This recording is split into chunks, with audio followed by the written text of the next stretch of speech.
I never thought I would have to make this kind of video. But, well, my name is Bianca Romano. I was in the building on the first floor, the freshman building, where the shooting started. And I wrote a little bit about what happened, and I thought I would read it for people to get insight on what happened. And it's just been a lot recently. It's only been 3 days, but it feels like it's been 6. Every day feels like it's 2, and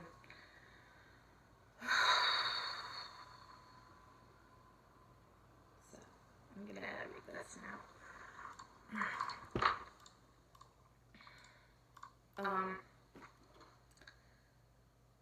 The shots I hear so extremely loud. I looked up from my phone in class, confused, and saw all my classmates run and duck under Mrs. Lyons' desk. The sound was so loud. At first, it didn't seem like it was gunshots. It sounded like someone banging on the door with all their might. And then we heard more shots, and my classmates screamed with terror in their voice.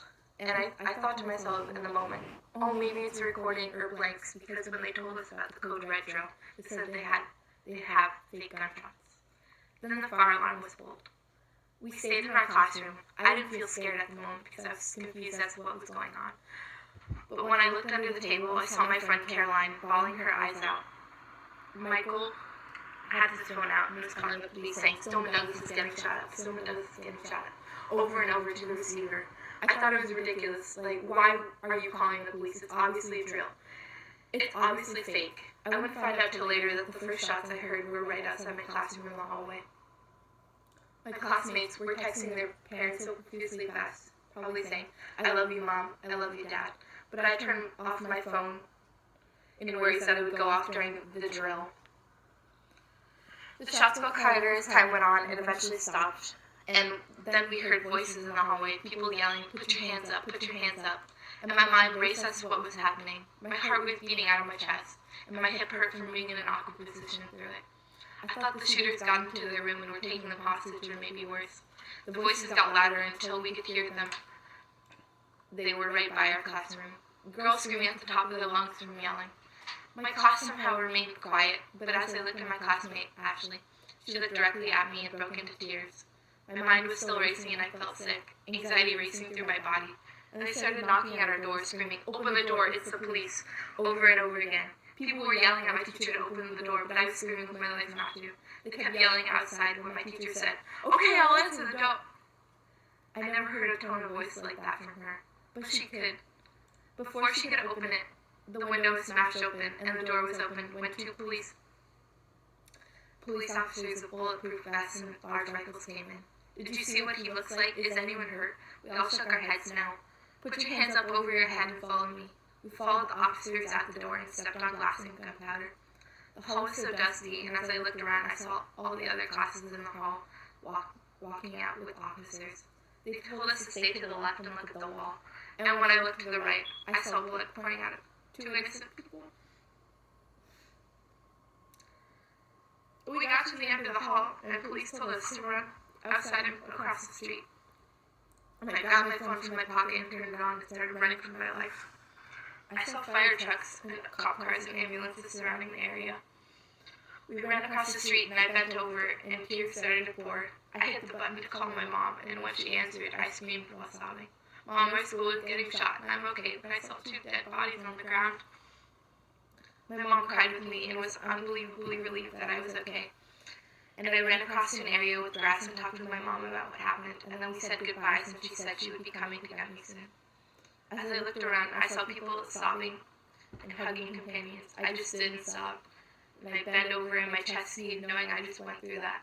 I texted my sister who was at college in Gainesville. She probably had no idea what was going on, but I said we were involved in the shooting, but I was okay. Seeing my friends and hugging them with all my might, them sobbing in my arms as they told me what happened, we all sat down and explained where we were when it happened. At the time, we couldn't even comprehend what happened to us. That night, when I finally got home, my parents hugged me and sobbed and told me how worried they were. I saw my own dad cry. when he broke his ribs years ago, he didn't cry. But him knowing that I wasn't safe at school was his worst nightmare. My family was sick to their stomachs as we watched the news. My head was pounding with a horrible headache. All those images I saw raced through my head, and I cried as I watched the TV.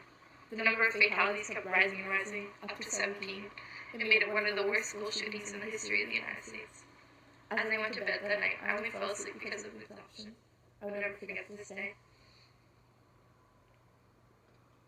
A lot has happened, and the first shots that we heard were in our hallway, probably right outside of my classroom, because my classroom was right across the girls' bathroom, and someone in the band, marching band with me, Ashley Baez, she got hurt, and she got shot in the leg in the bathroom on the first floor, and I'm just so lucky to know that my teacher locked the door.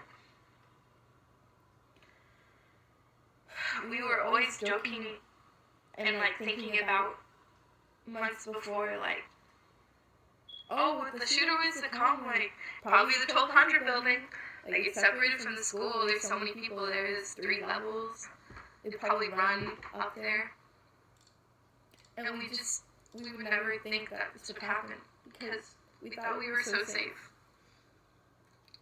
And 3 of my classmates passed away. And all of which I've known since 6th grade.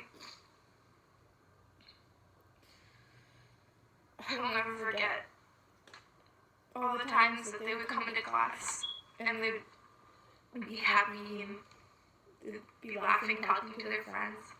And I was never very close with anyone, with the 3 of them, but we would talk to each other. We would be like, oh, hey, what was answer to number 20 or something? And it's just horrible to think that now when I graduate my senior year, the class of 2021, that we won't see them there.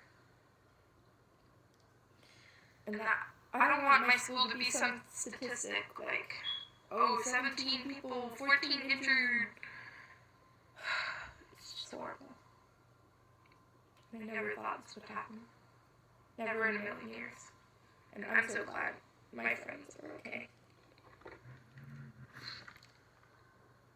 And my sister graduated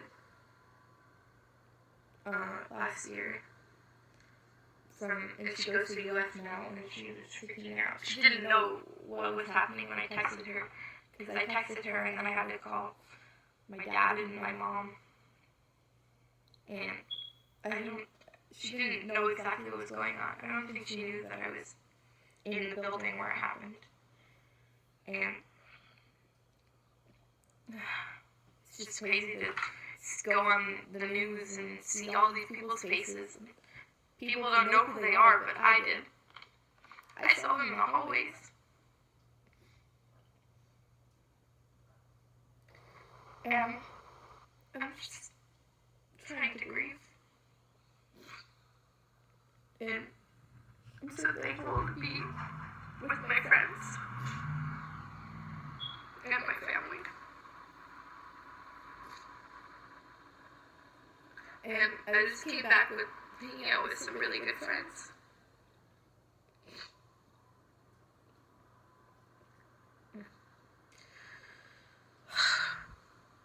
Thank you for supporting us, and if you would want to, I can put some GoFundMe links in the description, and that please sign petitions on gun control. It has to stop. I don't think anyone could go through that. Should go through that.